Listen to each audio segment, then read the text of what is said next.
El tema del cambio ha estado presente desde los orígenes de la filosofía, pero en los últimos siglos pareciera no importar tanto. ¿Hay otro tipo de explicación del cambio?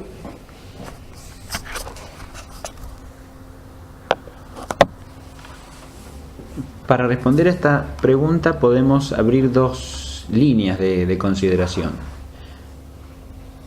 Por un lado, es claro que el problema del cambio natural, que está en el punto de partida de la filosofía antigua, de la filosofía entre los griegos, sigue siendo objeto de reflexión filosófica, solo que aparte de la filosofía natural tradicional o de tradición escolástica, quienes se ocupan de ese mismo problema del cambio son los que desarrollan la filosofía natural matematizada, a la que hoy día en general no se tiene por filosofía. Pero lo primero que tendríamos que aclarar es ese aspecto. Ahí hay un planteo que sigue siendo filosófico y un intento que también sigue siendo filosófico de explicar el cambio. Está presente en las dos líneas, digamos así, de la filosofía natural ontológica y de la filosofía natural matemática. A esta última suele referirse la mayoría hablando de la ciencia natural o de la ciencia físico-matemática. Por otro lado, el problema del cambio natural queda suprimido de lo que se da en llamar filosofía, pero que en general es una elaboración ideológica partiendo de la mentalidad iluminista. Ahí, al suprimirse tanto la metafísica como la reflexión ontológica acerca de la naturaleza, y al separarse lo que se llama filosofía de lo que se llama ciencia, como si fuesen dos cosas absolutamente distintas, la filosofía queda sin problema del cambio, por lo menos del cambio natural. Y el problema del cambio no es que queda suprimido, sino que reaparece transformado o metamorfoseado de otros modos.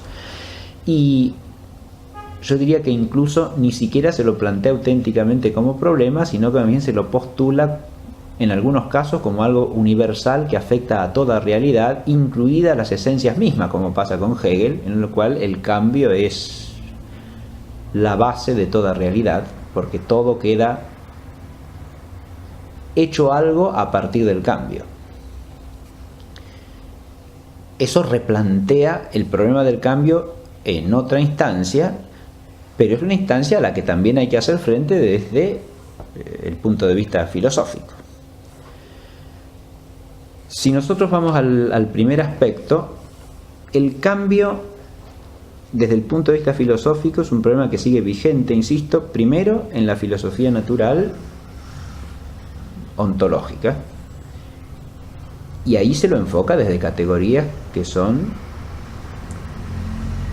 de abstracción metafísica y se da la explicación fundamental de la esencia del cambio natural.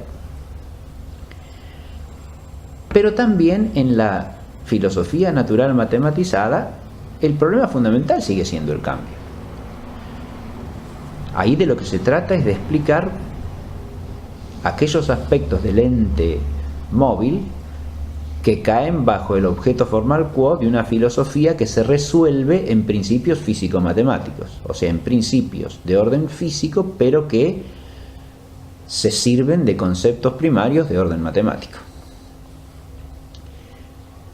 El cambio ahí no puede ser abarcado en toda su amplitud esencial, sencillamente por la particularidad del objeto formal quo, que al implicar la matematización implica una referencia fundamental y excluyente a la cantidad dimensiva, que es un accidente del ente físico. Por lo tanto, se trata de explicar primariamente cómo se da el cambio, más que por qué o en qué consiste el cambio mismo. Esta es una limitación de la cual son conscientes los propios grandes fundadores de la física matemática en su forma clásica. Cuando Galileo plantea el tipo de abstracción a que ha de tenerse el físico según su concepción, en ese planteo hay también algo de filosóficamente desdichado, porque él considera ese enfoque excluyente de cualquier otro enfoque sobre la naturaleza. Lo mismo que hacen otros autores de su tiempo que cultivan la física ontológica y no ven posibilidades de una física matematizada. Es decir, se los entiende como modos de abordar el problema físico que son excluyentes entre sí, cuando en el fondo, si uno los distingue adecuadamente desde el punto de vista del objeto formal, son modos complementarios entre sí y que no se excluyen en absoluto. Se excluyen solamente si uno los absolutiza, y se los absolutiza cuando erróneamente se pretende que cada uno de esos modos de abordar el objeto de la filosofía natural lo abarca de una manera completamente adecuada, es decir, no deja nada por entender, como si no hubiese nada que entender del asunto más allá de lo que ese objeto formal quo particular me presenta. Pero volviendo a lo que Galileo plantea, él dice que tenemos que prescindir tanto de las cualidades como de las causas finales en la consideración física, entiéndase físico-matemática. Y es obvio que es así, porque uno no puede ni cuantificar los fines ni cuantificar las cualidades sin más. Hay que atenerse a aquellos aspectos del hecho físico que sean susceptibles de cuantificación. Y de ahí es donde cobra un papel central en la física la noción de magnitud, o sea, aquellas características de la realidad física o de los hechos físicos que son susceptibles de ser medidas y expresadas matemáticamente. El enfoque matematizante para explicar los fenómenos físicos tiene una larga tradición para ese entonces, no es un invento de Galileo. Primero tiene tradición ya en la filosofía antigua, porque el primero que plantea eso de modo claro y preciso es Platón. Platón en el Timeo sostiene que si uno pretende dar una explicación plausible y racional de los fenómenos físicos, lo que él expresa en la frase famosa de salvar los fenómenos, o sea, dar una explicación que sea razonable de lo que se aprecia en el mundo fenoménico, uno tiene que servirse del logos matemático, es decir, tiene que hacer una conjetura racional mediante el instrumento que le provee la inteligencia matemática.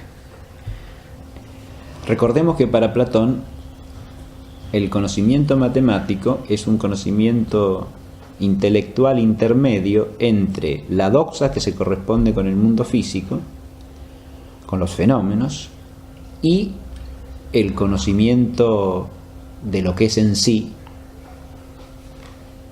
siempre igual a sí mismo, que sería el conocimiento metafísico, al que Platón da el nombre de episteme, es decir, ciencia, sin más. Entre la ciencia y la doxa está la dianoia matemática, es una dianoia, es decir, una racionalidad discursiva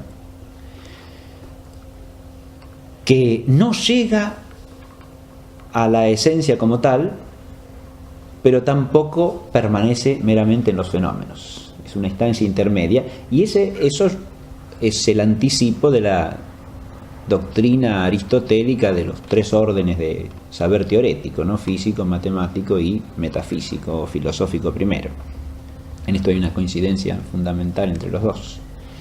La matemática juega en Platón un papel importante tanto desde el punto de vista de la intelección del mundo como desde el punto de vista pedagógico, porque sirve como un intermedio para que la inteligencia vaya prescindiendo de lo que es sensible y elevándose hacia lo inteligible.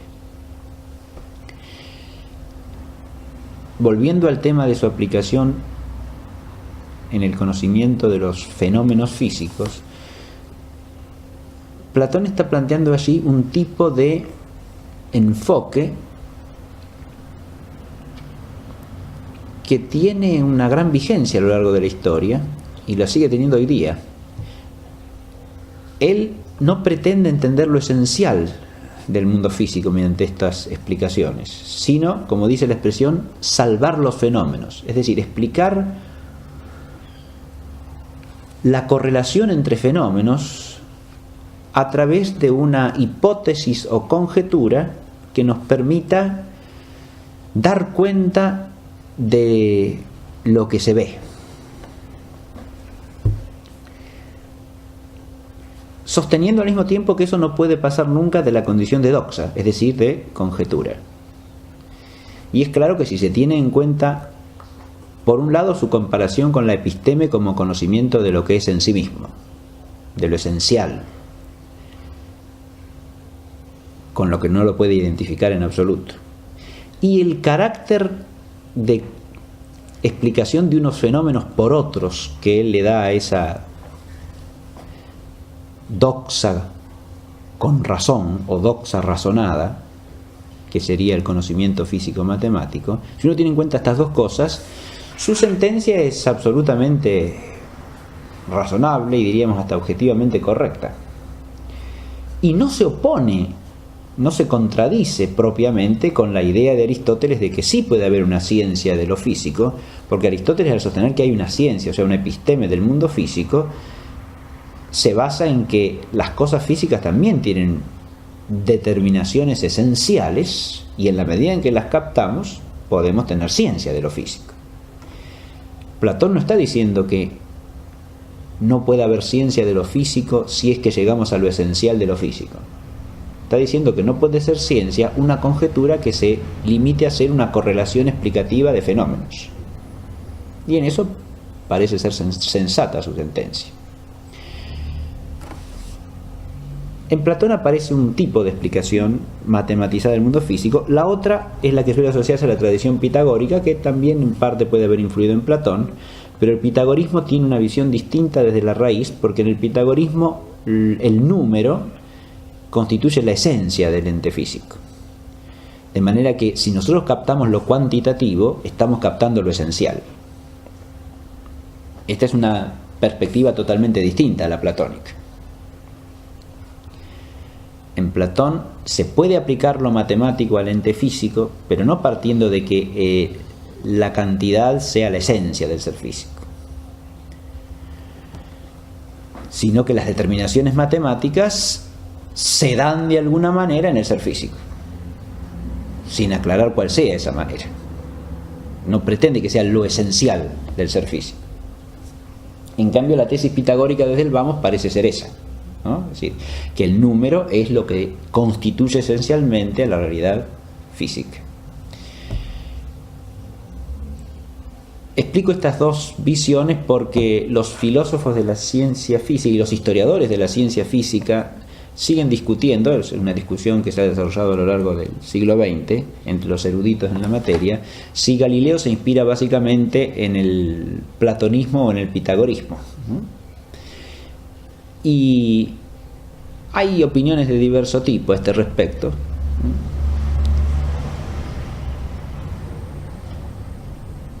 Pero si uno lo lee a Galileo, parece tender más bien a una concepción de tipo pitagorizante, porque parece más bien entender que al descubrir la ley matemática de los fenómenos naturales está dando con lo esencial del mundo físico.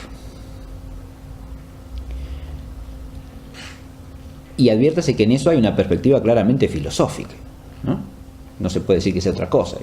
Por eso la oposición de ciencia, filosofía natural no solo es viciosa historiográficamente, porque Galileo no pretendía ser otra cosa que un filósofo natural, lo mismo que el propio Newton, sino que además distorsiona las cosas en cuanto a que se está haciendo acá también una consideración filosófica de lo que es la naturaleza, y partiendo de cómo se la concibe, se sigue el modo en que hay que enfocarla para entenderla. Porque de hecho no es sensato pretender desprender una cosa de la otra. Si uno quiere dar un fundamento de por qué enfoca la naturaleza de una manera determinada y por qué va a aplicar la cantidad para entender la naturaleza, eso lo tiene que fundamentar de alguna manera. Y estamos haciendo así filosofía del ser natural, del ser físico. El enfoque de Galileo entonces es un enfoque que privilegia la magnitud y tiene un amplio desarrollo gracias a lo que había sido también otro desarrollo que llevaba ya unos siglos, que es el desarrollo del álgebra. Es decir, la matemática de variables, digamos. Porque el número variable es lo que le va a servir a Galileo como instrumento matemático identificable con la magnitud. Si yo tomo la distancia recorrida por un móvil, o tomo el tiempo que emplea en recorrerlo, o la velocidad media, tengo aspectos de la realidad física que son cuantificables. Pero si al mismo tiempo lo correlaciono con una matemática de variables, puedo pensar en fórmulas matemáticas que describan la realidad física, donde las variables se transforman de variables matemáticas en variables físico-matemáticas. Yo no tengo una X y una Y meramente abstractas, sino que tengo una X que puede significar la distancia recorrida y una Y que puede significar el tiempo que emplea el móvil en recorrer esa distancia, ¿no? Es decir, esas variables algebraicas se transforman en variables físico-matemáticas, que tienen al mismo tiempo la carga de un concepto físico, como puede ser el espacio recorrido por un móvil, el tiempo que tarda en recorrerlo, la velocidad que alcanza, o la velocidad con que inicia, o la velocidad media, o la aceleración, etc., ¿no? Y por otro lado son números, porque de ese aspecto de la realidad física lo que estoy considerando yo es su cuantificabilidad. Entonces para mí equivale ese concepto físico también a una cantidad, y es un número, y lo puedo tratar como un número en relaciones matemáticas, en ecuaciones, en operaciones, etc., ¿no? Esto es lo característico de la física matemática en su forma clásica madura, que sigue siendo base de toda la física matemática hasta el día de hoy, en este aspecto que acabo de explicar, ¿no? Tratar a los aspectos del mundo físico como variables físico-matemáticas. Ahora, en todo este desarrollo de la física, que tiene una larga historia, como he dicho, que se remonta a Platón por lo menos como antecedente, pero después tiene una larga historia de preparación antes de Galileo, que es continua desde el siglo XII hasta Galileo, en la tradición del pensamiento filosófico y del humanismo cristiano de esos siglos. Hay varios hitos que van desarrollando esta física matematizada, ¿no? Desde el siglo XII la escuela de Chartres, que se dedica a comentar el Timeo de Platón; a comienzos del siglo XIII la escuela de Oxford, que elabora la física de la luz, que se combina luego con la óptica geométrica, que se desarrolla entre los siglos XIII y XIV y le da un instrumento matemático a la física de la luz. Y después el desarrollo a partir de fines del XIII y comienzos del XIV de la teoría del ímpetu, que se inspira en un autor de la época patrística, que es Juan Filópo, ¿no? Que es uno de los comentaristas griegos tardíos de Aristóteles, y que plantea una hipótesis alternativa de la de Aristóteles para explicar el movimiento violento. Y a partir del desarrollo de la teoría del ímpetu se va a desarrollar los conceptos clásicos de lo que suele llamarse la mecánica clásica, la que va a llegar a su forma madura con Galileo. Movimiento, cantidad de movimiento, impulso, son nociones que se van desarrollando al hilo de los comentarios a Aristóteles, pero tomando la tesis alternativa que es la de Juan Filópo. Y eso es lo que va a combinar finalmente con el desarrollo del álgebra, que se dio sobre todo en Italia y fundamentalmente en las universidades de Pisa y de Padua, desde el siglo XIII hasta el siglo XVI, ¿no? El amplio desarrollo del álgebra. Digo esto para que se advierta que históricamente los dos tipos de física no se sustituyen el uno al otro, sino que se van desarrollando paralelamente. Por eso es hasta históricamente inadecuado oponer sin más la física aristotélica a la física matematizada. Es cierto que Aristóteles no se vale para nada el instrumento matemático en la física, pero plantea problemas acerca del cambio, precisamente como este del cambio violento, que tienen un papel histórico fundamental en el desarrollo de la física matemática.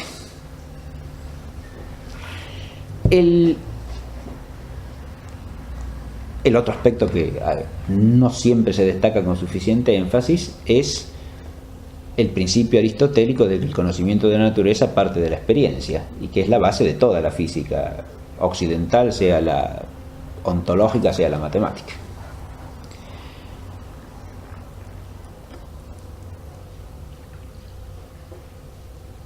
En esta física se plantea el problema del cambio, ¿no? Y el problema del cambio es el problema fundamental. Si uno estudia a Galileo o estudia a Newton, el problema del cambio es el problema básico que hay que tratar de contestar. Solo que el modo de abordarlo ahora es otro. Ha cambiado el ángulo de abstracción desde el cual se enfoca el ente físico y por lo tanto se da otro tipo de explicación. Lo que Galileo nos va a proporcionar son leyes que nos dan a conocer cómo se produce el cambio, pero sin que nos expliquen por qué, ni mucho menos qué es en sí mismo el cambio. Uno no va a encontrar en Galileo una definición de lo que es el cambio. Pero además el enfoque que ha adoptado lo lleva a preocuparse fundamentalmente de un tipo de cambio, que es el cambio de lugar. Esa es otra limitación que hay que advertir. En Galileo, al quedar desechadas las cualidades del cambio cualitativo, no se trata.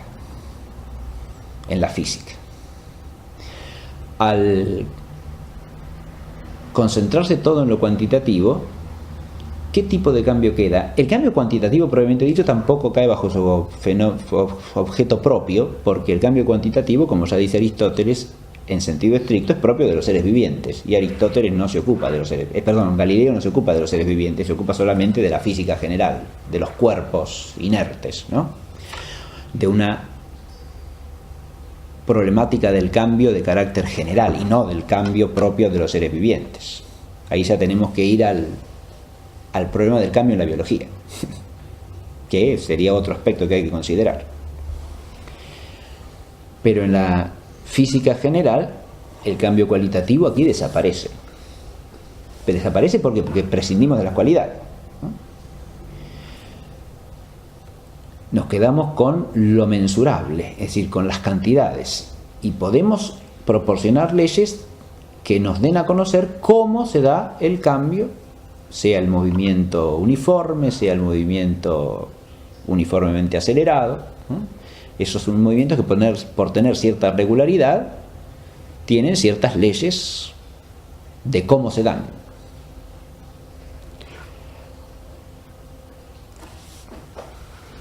En Newton, lo que se tratará de hacer es elaborar una teoría física general, físico-matemática de nuevo, que explique al mismo tiempo los movimientos terrestres y los movimientos celestes. La mecánica de Galileo, sobre todo la mecánica de los cuerpos terrestres, de los movimientos terrestres, los que acontecen sobre la Tierra, ¿no? Kepler, el gran astrónomo del siglo XVII, había desarrollado leyes del movimiento celeste. Había estudiado cómo se produce el movimiento de los planetas en torno al Sol, qué leyes siguen. Y lo que se plantea Newton es un problema, de nuevo, sobre el cambio, sobre el movimiento. ¿Existe un principio general de todos esos movimientos? ¿Los celestes y los terrestres obedecen a una ley común o no? ¿O son dos tipos de fenómenos diferentes? Acá Newton se está planteando una cuestión que después recurre varias veces en la historia de la física matemática. Es el problema de unificar distintas áreas de fenómenos que en principio parecen tener leyes diferenciadas, ¿no? Lo cual genera la problemática de si no tendrán una legalidad de fondo común que esté detrás tanto de unas leyes como de las otras, ¿no? Es el mismo problema que sigue planteándose hoy día acerca de los tipos básicos de fuerza y energía, de los que dan lugar a distintos tipos de campos, el electromagnético, el gravitatorio, y si se pueden encontrar leyes que unifiquen unos y otros, que es el problema que trató de abordar Einstein y lo que llamó él la teoría unificada del campo, que no pasó de ser un mero intento de elaborar una hipótesis, y es lo que sigue siendo hasta el día de hoy. Es decir, hoy día la física permanece en esa problemática, digamos, es decir, se pueden unificar, ¿no?, áreas de fenómenos que obedecen a leyes distintas, que no se pueden explicar por las mismas leyes, pero siempre se plantea si habrá una ley de fondo que sea común a esas leyes diferenciadas, ¿no?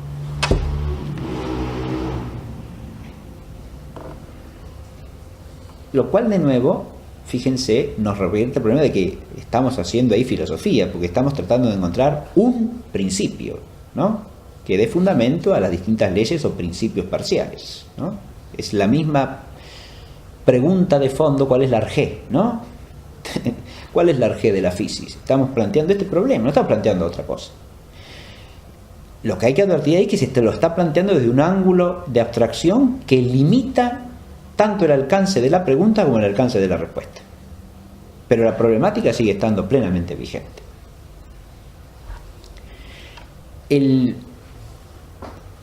Lo que Newton hará será encontrar una ley unificadora de todos los movimientos celestes y terrestres. La mecánica celeste y la mecánica terrestre hallan unos principios comunes esclarecedores, que son los principios de la gravitación universal y la ley de la gravitación universal, ¿no? Los principios de la dinámica clásica, ¿no?, que, claro, se llama dinámica, ¿por qué? Y porque parece ser una explicación de por qué además se producen los movimientos. Porque los movimientos se producen porque hay atracción gravitatoria entre los cuerpos. Uno de los principios de la dinámica clásica es que para que haya algo que salga de la inercia, el estado de inercia se define en la mecánica clásica de una manera muy paradójica e interesante que habría que analizar, y es que un cuerpo está en reposo o en movimiento rectilíneo y uniforme. Al decir esto, parece estarse equiparando el reposo con el movimiento rectilíneo y uniforme. O sea, si un cuerpo se mueve en línea recta y la velocidad constante, es como si estuviese en reposo. Eso es uno decía que es una suposición arbitraria, pero es un supuesto que está en la base de toda la dinámica clásica newtoniana. Y el principio correlativo es que para que un cuerpo salga de ese estado de inercia, tiene que haber una fuerza que actúe sobre él. De ahí la importancia de que adquiere la fuerza como principio explicativo del cambio en toda la física posterior a Newton. Y por eso la física después se concentrará en encontrar fuerzas básicas y campos de actividad física generados por estas fuerzas, sea la gravitacional, sea la electromagnética, sea la nuclear, ¿no?, sea la débil, ¿no? Esto es simplificando, pero para que se entienda cómo viene aquí el desarrollo del problema del cambio. La fuerza es lo que explica por qué hay movimiento. De nuevo estamos hablando de movimiento local siempre, adviertas esto, ¿no?, de cambio de posición en el espacio. No se trata de ningún otro cambio.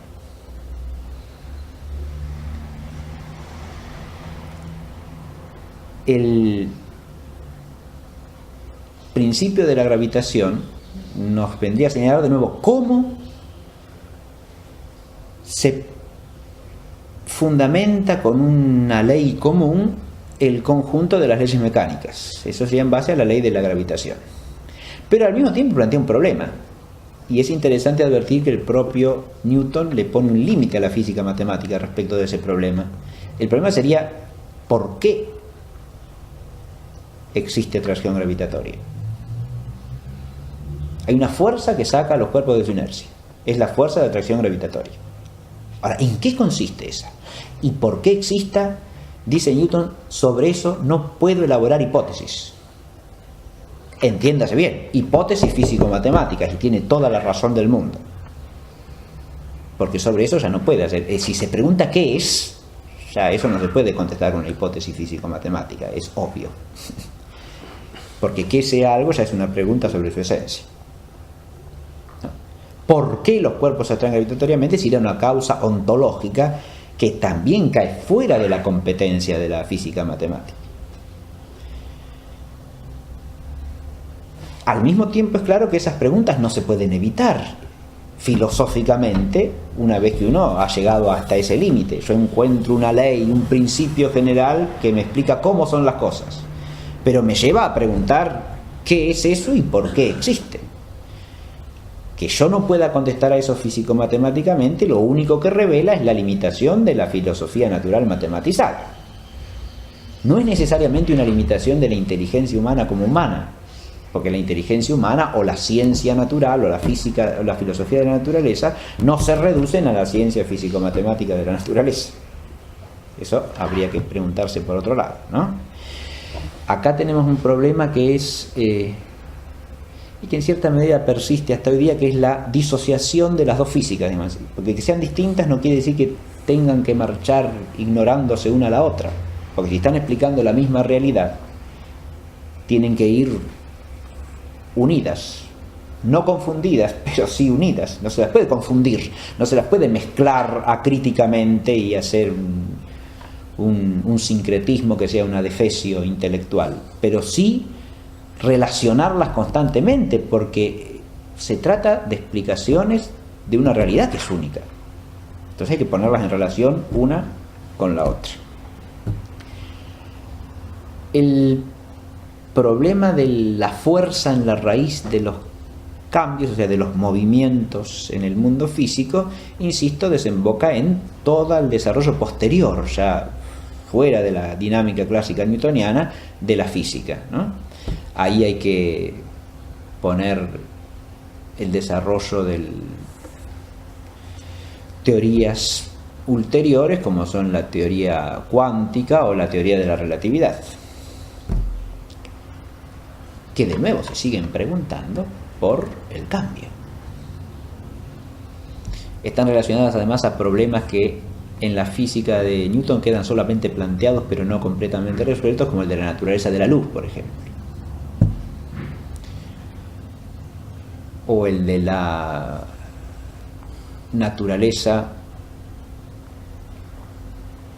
del movimiento en cuanto a su relatividad o no relatividad, y también el de la naturaleza del espacio, que es un problema fundamental que plantea Newton y que él trata de discernir filosóficamente más allá de la física matemática, en lo que sería su teología, es decir, su filosofía primera.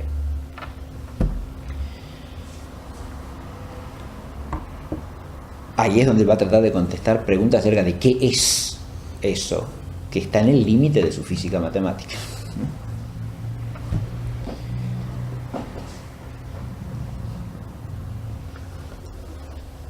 De una manera que muestra la precariedad que se produce siempre cuando se salta ciertos grados de abstracción, ¿no? Porque Newton ahí está pasando inmediatamente desde la abstracción matemática a la teología, sin tener en cuenta para nada el saber ontológico, de manera tal que su teología natural adolece constantemente de esa falta de conceptos adecuados a los problemas que está planteando.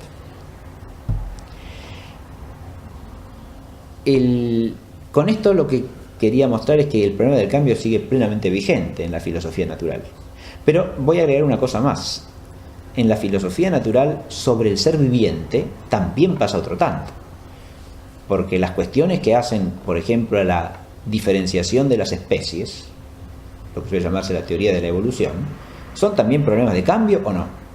Y parece claro que sí, porque ahí el problema es explicar cómo se puede producir una cierta variedad o variación de las especies, y se está planteando entonces cómo se produce un cambio.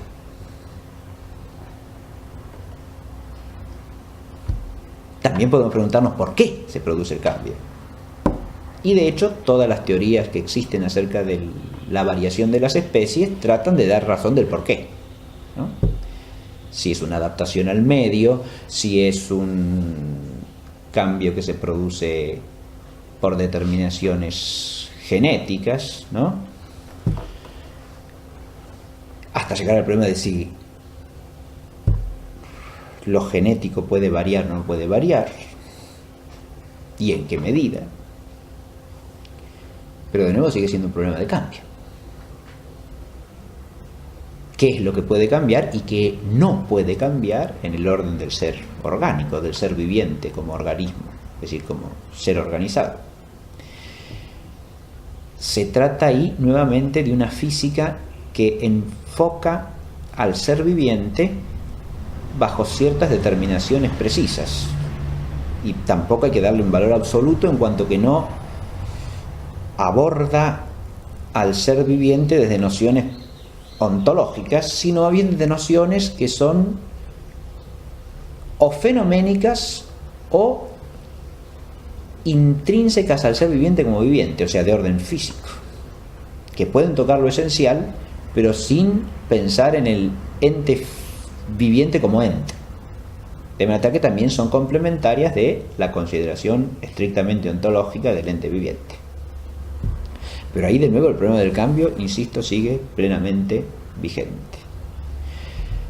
Pienses eso solamente más allá de las teorías de la variación de las especies,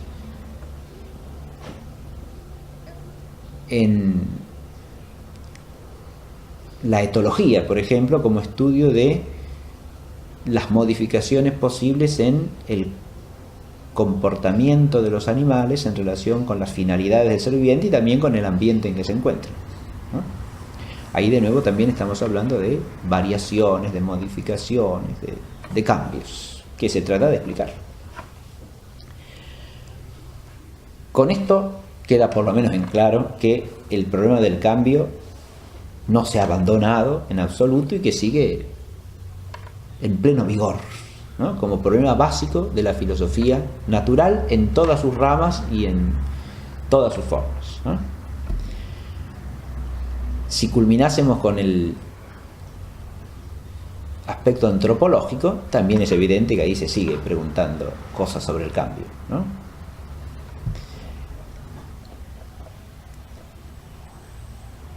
En la medida en que hacemos filosofía natural, preguntamos por cambios que son de orden accidental y tratamos de explicarlos en cuanto a su cómo o en cuanto a su por qué. Y en distintas ramas del conocimiento humano, sea psicológico, sea antropológico, físico, etc., ¿no?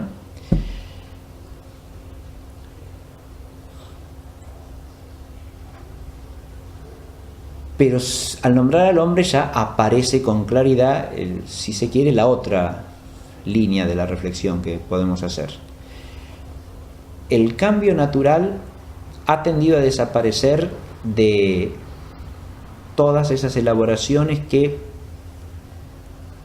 a partir del siglo XVIII transforman el significado del término filosofía y llaman filosofía exclusivamente a un ocuparse el hombre consigo mismo y no con otra cosa.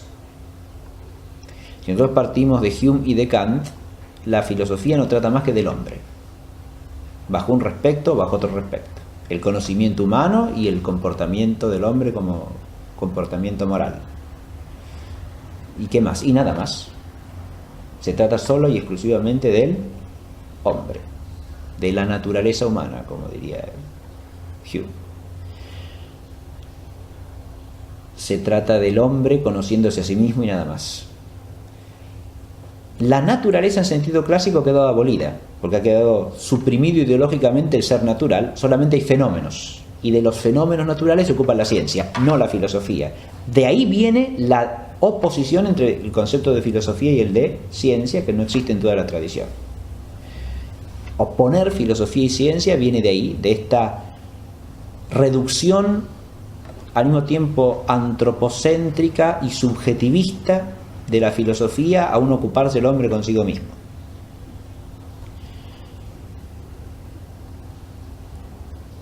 Mientras que los fenómenos físicos quedan librados a la ciencia. Ahí obviamente el problema, en todas esas corrientes de pensamiento, el problema del cambio natural queda suprimido en lo que se llama filosofía. Y eso es de vastísimas y enormes consecuencias, porque el efecto ideológico de esto, es decir, la imagen de las cosas que esto crea, es que el hombre existe como colgado sobre una nada de realidad, ¿no? O correlacionado con un mundo fenoménico con el cual en el fondo no tiene nada que ver. O por contraposición, absorbido plenamente en ese mundo fenoménico como un fenómeno más. De hecho, no queda ninguna otra vía posible acá. O el hombre como sujeto se contrapone a todos los objetos, como subjetividad a la objetividad. La objetividad son los fenómenos, la naturaleza, entre comillas, que con el hombre no tiene nada que ver, salvo ser constituida por la subjetividad. Subjetividad que además gira sobre sí misma, no tiene ningún otro fundamento. Acá ya ni siquiera se puede hablar de naturaleza humana, no tiene sentido la expresión.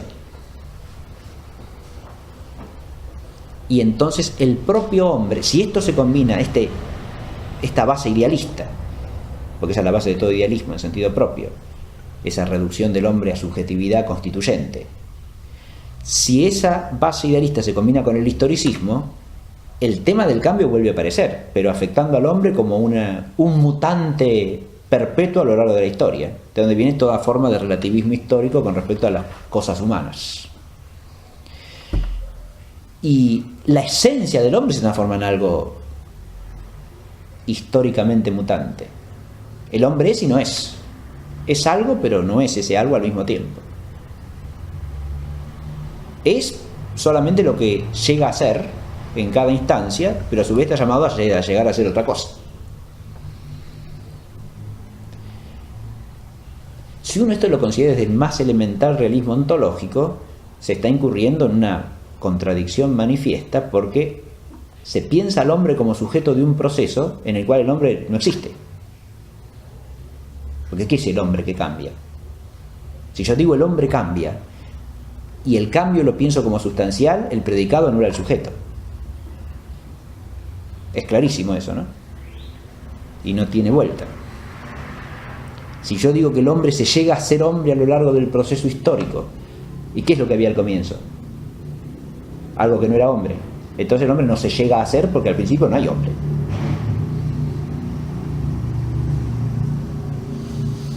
O al principio hay hombre o no hay hombre. Si hay hombre ya existe, no se llega a ser. Y si no hay hombre, no es el hombre el que se llega a ser. Pero todas estas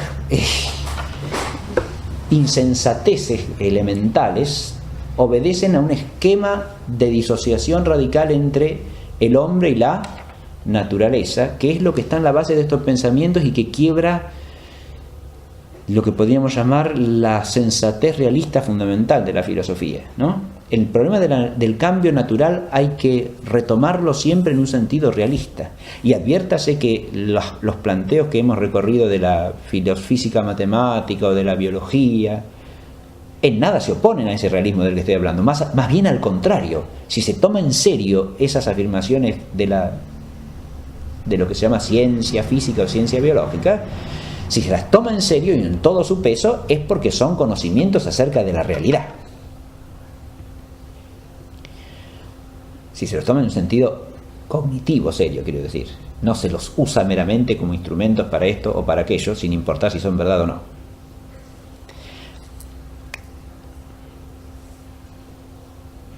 No solo no desdicen del realismo, sino que más bien solamente se los toma en serio en el sentido en que los han tomado sus investigadores y sus filósofos propios, en cuanto se los hace realistas, ¿no? Se los entiende en un sentido realista. Otra cosa es lo que pasa en estos pensamientos, porque tienen un divorcio con el realismo desde la raíz. Yo dije, o el hombre se contrapone radicalmente a lo fenoménico, esa es la que podríamos llamar tendencia idealista, y si se quiere más bien gnosticista, ¿no? Porque tiende a postular un conocimiento absoluto que el hombre tiene de sí mismo y de la totalidad de la historia, ¿no? Como proceso. O por otro lado, que es lo que pasa en Hegel, lo que pasa en Marx, ¿no? O por otro lado, el hombre tiende a subsumirse en lo fenoménico mismo, dije, porque si uno advierte esta contraposición como algo que lleva a una metafísica solapada al desarrollar esa mentalidad idealista, en el fondo, entonces tratará de evitar, ¿qué cosa? Esa disociación, revirtiendo al hombre como sujeto a la misma fenomenicidad, es decir, cancelándolo como sujeto y convirtiéndolo en un mero objeto más. Obviamente que eso siempre dejará sin explicar cómo es que ese mero objeto se conoce a sí mismo y conoce todo lo demás y se plantea problemas acerca de sí mismo, ¿no? Obviamente. Pero todo el esfuerzo del fenomenismo positivista primero, del lingüisticismo después, hasta el día de hoy, están en esta línea, ¿no? De fenomenizar absolutamente al hombre. El hombre que incluso en declaraciones estructuralistas o neoestructuralistas aparece como cancelado en su subjetividad, ¿no? El sujeto no existe, el sujeto es parte del epifenómeno. Lo único que existe es una estructura que tiene manifestaciones epifenoménicas. La estructura es una estructura material, en la que el hombre está incluido. Y después lo que el hombre es como sujeto, como... eso no es más que una forma de pensar de una determinada sociedad acerca del hombre, ¿no? Entonces queda fenomenizado el hombre en toda la línea, o como estructura o como epifenómeno. En estas tendencias también se piensa el problema del cambio, pero acá con unas particularidades que lo distinguen de la otra tendencia. La tendencia idealista tiende a asociarse históricamente al historicismo, dije, ¿no? A la visión de un proceso histórico continuo que tiene ciertos desarrollos y que tiene de alguna manera una meta. Y ahí estaría su aspecto gnosticista, digamos, en la postulación de una meta absoluta hacia la que tiende todo el proceso de la historia. Pero, en cambio, en estos autores del fenomenismo, del lingüisticismo, del estructuralismo, más bien se tiende a ver a la realidad como un sinsentido. Realidad entre comillas, digamos, es decir, a las cosas, a lo que está ahí, al mundo, ¿no? Más bien como algo sin sentido, precisamente para evitar esa caída en una especie de presupuesto gnosticista, ¿no? Pero ese ver al conjunto como algo sin sentido ahora entra en colisión con otro problema, que es el problema del conocimiento mismo, ¿no? Porque si las cosas carecen en su totalidad de sentido, ¿a cuento de qué el esfuerzo del pensamiento, ¿no? Ese es un problema que no puede dejar de plantearse allí. Pero sí es claro que ahí el problema del cambio aparece bajo otra manifestación. ¿Puede haber cambio? Por un lado teníamos un cambio que es siempre de alguna manera sustancial, salvo que presumamos un sujeto universal que sea el absoluto o la materia en Marx, un sujeto así que es el sustrato de todas las mutaciones sustanciales. Acá, ¿hay cambio o no hay cambio? En el estructuralismo de Lévi-Strauss se dice que toda estructura social puede cambiar solo o variar accidentalmente. Pero si se pasa de una estructura a otra ya no hay cambio. Hay una especie de aniquilación y creación. Es decir, se suprime una estructura y hay otra, totalmente otra, que la sustituye. Pero de nuevo el problema del cambio se sigue pensando. Esto también hay que advertirlo, ¿no? Que se lo piense mal, que no hay ni siquiera las mínimas categorías ontológicas realistas para poder pensarlo con cierta lucidez, eso es así. Pero se sigue pensando el problema del cambio, de una manera o de otra, ¿no? Lo que ha pasado en todas esas corrientes de pensamiento, sí, es que se ha disociado el cambio que es pensado en relación solo con el hombre del cambio natural. Y entonces el hombre es visto como un ser sin naturaleza y disociado de alguna manera de la naturaleza, o por contrapartida como un ser reducido a la fenomenicidad de lo que se llama naturaleza. Y entonces en cualquiera de las dos líneas se pierde por un lado el arraigo del hombre y su pertenencia a un todo que lo incluye, y por otro la peculiaridad del hombre como una naturaleza que trasciende a las otras naturalezas. Eso es lo que en una perspectiva realista no cabe suprimir, ni una cosa ni la otra, ni la integración del hombre en un todo del que forma parte, ni la advertencia de la peculiaridad de la naturaleza humana en ese todo.